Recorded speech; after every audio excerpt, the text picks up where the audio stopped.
David K. Hassan, as I said, has been a strong advocate for business initiatives in our community under the leadership of Imam Deen Mohammed. So much so that Imam Mohammed recognized him, identified him, and chose him to work very closely with him for over 10 years as one of his special assistants out of Fayetteville, North Carolina. And I had the occasion when he first started this business initiative, as he said, to be a part of it. He's very energetic, he's very determined to see that we develop some kind of consistent, valuable business within this community. Even though it may seem as though that we don't have it the way we had it in the past. I'm sure many of you were there in the past, weren't you? And we had all types of businesses, all types of things. We all was there, I was there. But we have to get it back again. And I believe that if we keep working hard, and with a person like Imam David K. Hassan, David K. Hassan, with his initiative, we listen to him, and we join him with the things that's coming up. I think that we will be able to make a difference. Let's keep the faith. Without further ado, let me bring forward to you businessman, Imam David K. Hassan.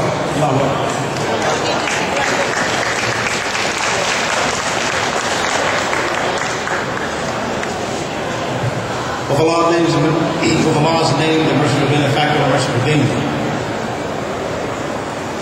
Brothers and sisters, Assalamu alaikum. You know, Imam Mohammed, may Allah forgive him for his sins and grant him paradise. He instructed us as a student of him how to give the greetings. And many of you have known how he would teach us and how he would tell us certain things. And that's the one that he actually reintroduced to us. When we give the greetings, we should give the greetings in force, in genuine, your whole body give it. Assalamu alaikum. That's the teachings of Imam Deen Mohammed on that. Let me thank the Imam Wallace II, Brother Wallace, for working very tireless in terms of actually keeping the Muslim Convention alive, which the leader, Imam Deen Mohammed, started, and he's keeping it alive. He's moving. He's continuing to do it. We have to do that. We have to be able to keep everything alive. We have to keep going. And if we don't do it, who's going to do it? Think about that. So we thank Allah for Brother Wallace and his family. We also thank Imam Kareem, fiery Imam. The Imam, we call it, he referred to Imam Kareem, genuine Imam, and he said that, yeah, that's the crying Imam. You know how Imam can be sometimes, right? All in good and what he expressed, but a sincere, hard worker Imam Kareem out of New Jersey. Brothers and sisters, I'm not going to be long the time. I'm about dollars and cents. I'm about economic development. That's how I worked with the Imam for a decade in terms of actually seeing that we move forth with the collective purchase conference. At that particular time, many of you might know, many of you still investors in the conference, many of you still investors in terms of the property. And we'll be dealing with that inshallah. But I had an opportunity to be in Charlotte, North Carolina yesterday at the Juma. There I was a part of the DICE, a part of the program there at the Democratic Convention. I had an opportunity to speak there at the workshop and also speak at the banquet last night. And I thought a flight was one at 5 o'clock to come to my convention. My convention. Takbir. I went there, but I had to come to my convention. Because this is something our leader, Imam Deen Mohammed, established, and he wants everybody to be in attendance. He don't want to have it no other way other than you be in attendance. I had an opportunity to address issues that concern economic development and what we have done as our community in terms of the Imam as brought us economic awareness and how we should be able to work together. And with the National Muslim Business Council that we organized during the president of the Imam while he was living, to be able to organize that council with a steering committee with over 3,000 members across the country. These are business members, immigrant community, African community, people, all kind of Muslims as part of this association. We've been having the conference for the last 4 years, consistent since he's been passed away. But we've been having the CPC conference over the year while he was alive at different places. Many of you was in attendance, many of you was dead. And this is what's happening at this point. We was in Los Angeles last year, this past year, matter of fact, this past April was very successful in Los Angeles.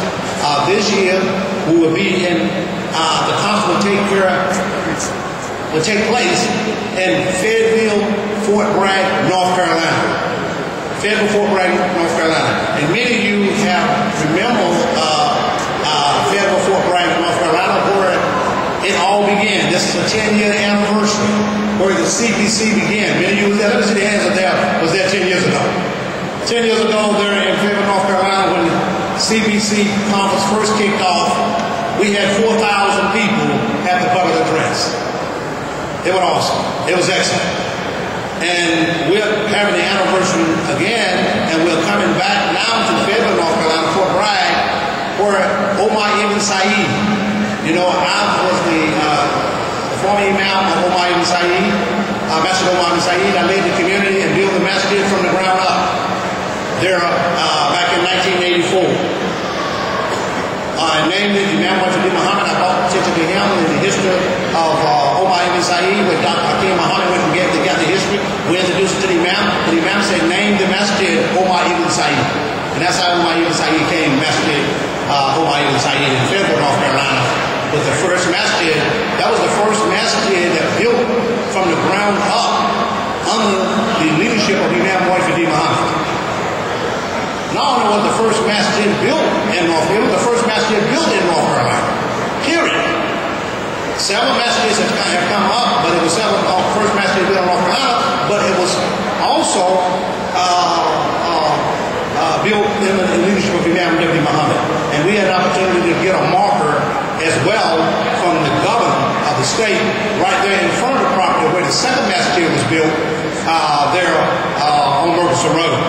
So on that street, another masjid come up when the Department of Transportation came and tore out and down. So nevertheless, you will get the opportunity to come down in May and tour the Presbyterian Church where Omar Ibn Said was there and went over to worship, and then he was picked by the governor to take to his home as a waiter, and began to actually the governor taking him in. All that history you might know to a degree, but you'll get to know more of that history at the church in Fayetteville, at Fort Bragg, in May, inshallah.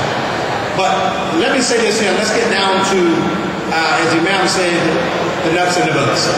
Let's get down to where we are going as a people, where we're going as a community when it comes to economic development. Where we stand. We know we had CPC out there that we were trying to come together collectively to work together and make investments in each other to move down the road.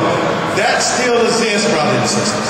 It may not be in the name of CPC, but collective purchasing and coming together with brothers and sisters, we are doing that. We are keeping that alive.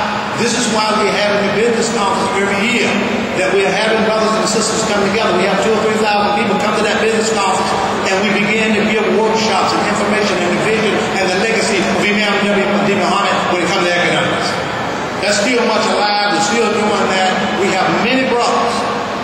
Brother Imam Noor, Brother Rasul, Brother Sharif, many Brother Fareed out of Atlanta, now Shamsuddin, several brothers around the country and sisters come together, and we meet and we talk and we dialogue and we do strategies, so when the time comes for the National Muslim Business Conference, we would have the people there and the people would be able to go in business. When we have them there, what do we offer them when we get them there? We offer them training in terms of whatever you want to go into, what your idea may be, how to start a small business. The Small Business Administration is there. Not only that, brothers and sisters, we are known. We are known. When the President of the United States